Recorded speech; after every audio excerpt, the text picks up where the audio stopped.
Great. So I'm here in Mykonos, Greece with Alexandros Gkikopoulos. Alexandros, Hello, welcome. Great. Nice to be here with you. So Alexandros is a mixologist and we're talking about Greek spirits. Next, we're going to talk about Tsipouro, and you're going to tell me a little bit about where it comes from, how it's made, and its connection to Greece. So what is Tsipouro? Tsipouro is a grape spirit, and especially the skin of the grapes. They take the skins and they distillate for 1 or 2 times. When you distillate 2 times, you take very smooth, very delicate, with fine aromas, with a vegetal profile in the aftertaste. It's very good to start a meal and very delicate to finish a meal. You can see here we produce a very special product. The name is Opuris. It's the reverse of the word Tsipouro. It's a different Tsipouro than the Tsipouro we know it like today. It's a Tsipouro for the bar. It's a Tsipouro created for cocktails, because the previous year all the Tsipouro, it's very fine, very delicate to drink without ice or with ice with your meal. But it's not easy to use it in cocktails, because the grapes aromas are very strong, and it's not easy to use it with other ingredients. The other ingredients, like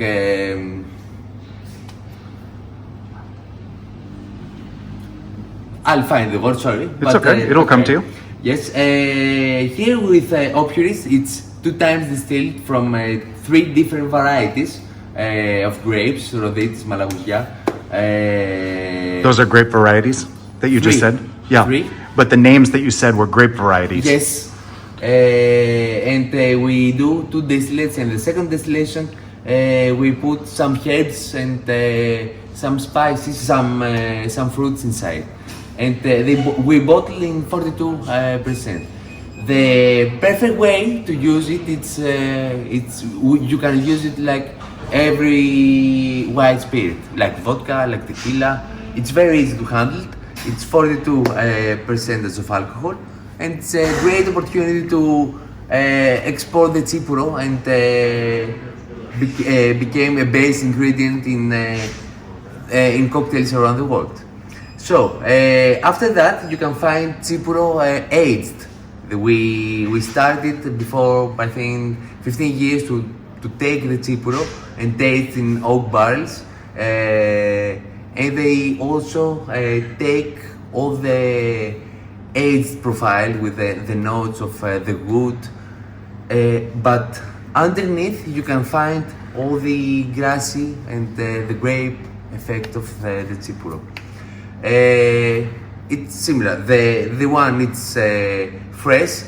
They stay in a stainless steel for 3 to 8 months, and the others stay in barrels from 3 years until a huge amount of years. It depends from the distillery. Mm-hmm.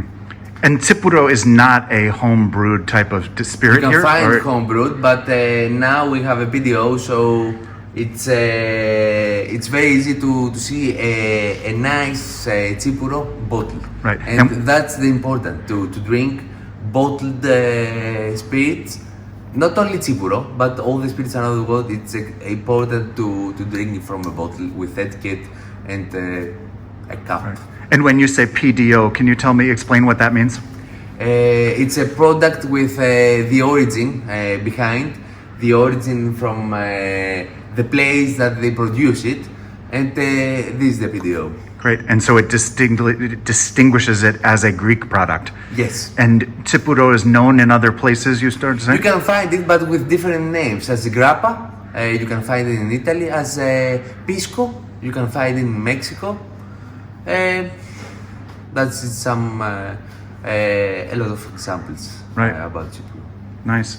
Any other parts about Tsipouro that you think are important for people to know or understand? It's very common, again. It's very common. As a traveler or a visitor to Greece, when tourists come here, it's a perfect combination. If you would like to eat something, it's a good combination to eat it with fish, with raw fish. And you can drinking under the sun with a fizzy drink inside, maybe a grapefruit soda, maybe a tonic water. It's delicate, it's fresh, and it's a good way to start your vacation or to start the trip with a really nice spirit from Greece. Nice. Any other parts about the Tsipouro story that you think are important? I think important is the different varieties. When you drink Tsipouro from Thessaly, from Tyrnavos, you can see all the grapes here. There it's very important, and when someone do biological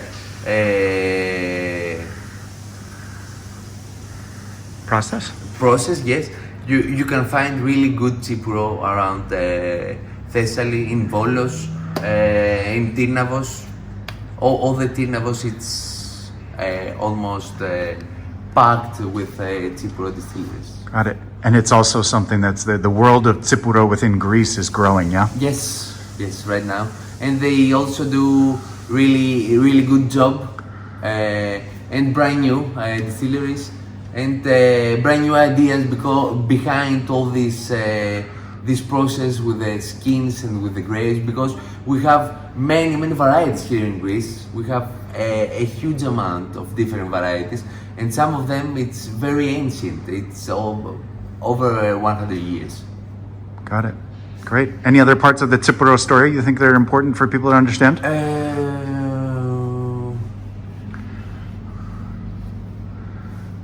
Good to go. Great. I'm here with Alejandros Gkikopoulos in Mykonos. We happen to be in a fancy spirits store, but we're talking all about various Greek spirits and cocktails. Alexandros is a famous Greek mixologist. I almost called you a mythologist. Yeah. A mixologist. No. Who's traveling the world teaching mixology seminars. Yes, of course. I also do presentation, but especially for rum. I love the rum. But Great. now we're here to talk about the Greek spirits and the way you can handle it during the day or in the cocktails. Great. So we are Santorini Dave. We are doing primarily hotel reviews and restaurant reviews, but we're also trying to expose travelers and our readers and audience to all kinds of Greek stories and understanding. It's very common that you'll come and you'll drink some Tsipouro during your vacation, and we wanted to dive a little deeper, help people understand what it is and where it comes from. Alexandros, so great to be with you. Nice to meet you. Okay. Thank you. You're welcome. If you enjoyed this video, please like and subscribe to see more super useful travel videos about Greece and beyond from SantoriniDave.com.